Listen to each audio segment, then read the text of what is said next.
देखा है कि काम किया जाएगा साथ में तो परिस्थितियां पलटती हैं, विकास होता है, उद्योग धंधे लगते हैं और देखते देखते यही आजमगढ़, यही मऊ, यही जौनपुर, यही बनारस एकदम चकाचौंध से भर जाए।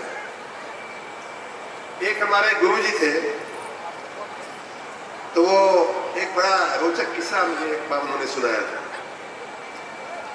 वो ये कहते थे, कहा उन्होंने कि देखिए माँ लक्ष्मी तो ऐसी दयालु है कि कोई आताई भी अगर उनकी उपासना कर दे तो उसके ऊपर भी कृपा कर देती है, उसके ऊपर पास भी गाड़ी बंगला धन वैभव हो जाता है।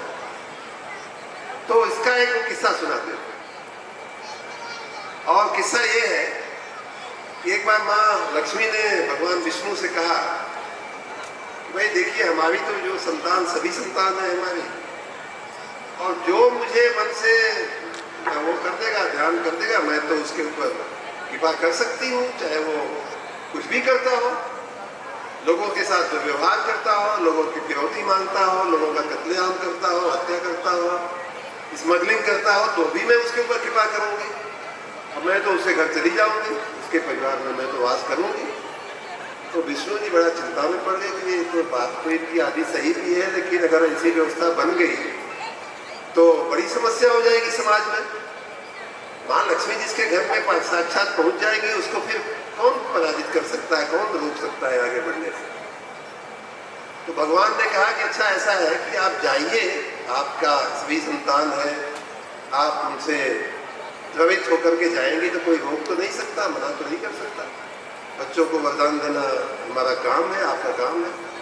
लेकिन ऐसा है कि मेरा जो सरकारी वाहन गरुड़ है वो आप लेके नहीं जाएंगे।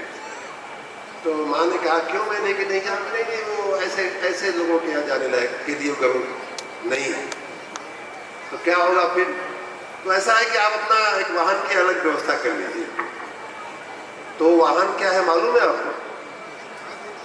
माँ लक्ष्मी का एक वाहन है, जब वो भगवान विष्णु के साथ नहीं चलती है तो वो वाहन है उल्लू।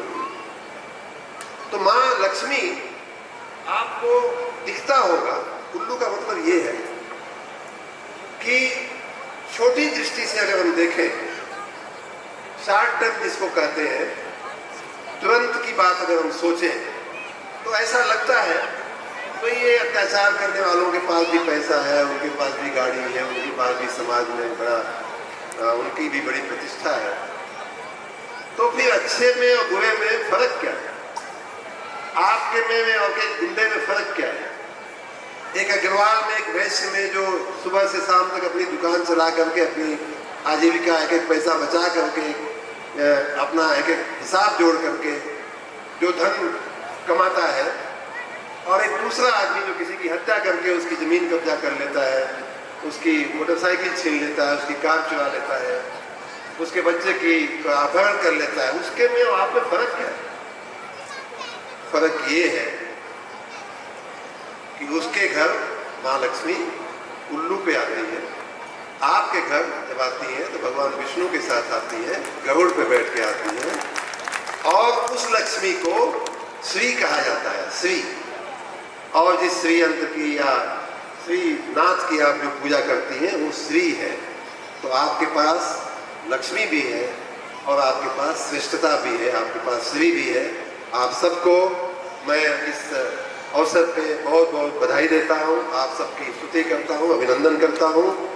और आपके कार्यों में कहीं भी मैंने अपने पीछे इसके पहले जो कार्यक्रम था उसमें मैंने ये बात कही कि यहाँ इस क्षेत्र के, आजमगढ़ के ही नहीं बल्कि पूरे पूर्वांचल के वैसे समाज के लोग यहाँ आए होंगे, इसलिए मैं ये बात कर रहा हूँ। पूरे पूर्वांचल में व्यापार उद्योग को विकसाने के लिए अगर मेरे से कुछ हो सकेगा तो मुझे जरूर याद करिएगा। वर्तमान में जो समस्याएं हैं उनके समाधान के लिए भी और आगे आने वाले अवसरों को कैसे हम पकड़े, कैसे हम उन अवसरों को हकीकत में पलटे, उसके लिए भी हम इस क्षेत्र की जनता के साथ, विशेष रूप से आप जैसे व्यापारी वर्ग के साथ मिलकर के हम काम करेंगे, ये हमारा वादा है। मैंने देखा है कि काम किया जाएगा साथ में तो परिस्थितियां पलटती हैं, विकास होता है, उद्योग धंधे लगते हैं और देखते देखते यही आजमगढ़, यही मऊ, यही जौनपुर, यही बनारस एकदम चकाचौंध से भर जाएगा। आज मैंने थोड़ा इसके पहले के कार्यक्रम में थोड़ी बातें भी सुनी, सुन के किसी को भी दुख होता है। यहाँ की समस्याएं, यहाँ की जो गुंडई है काफ़ी कम हुई है भाजपा के शासन में, फिर भी जो परंपरागत जो समस्याएं हैं वो बनी हुई है, कम हुई है लेकिन गई नहीं है पूरी तरह से। उनको दूर करने के लिए भी काम किया जाएगा।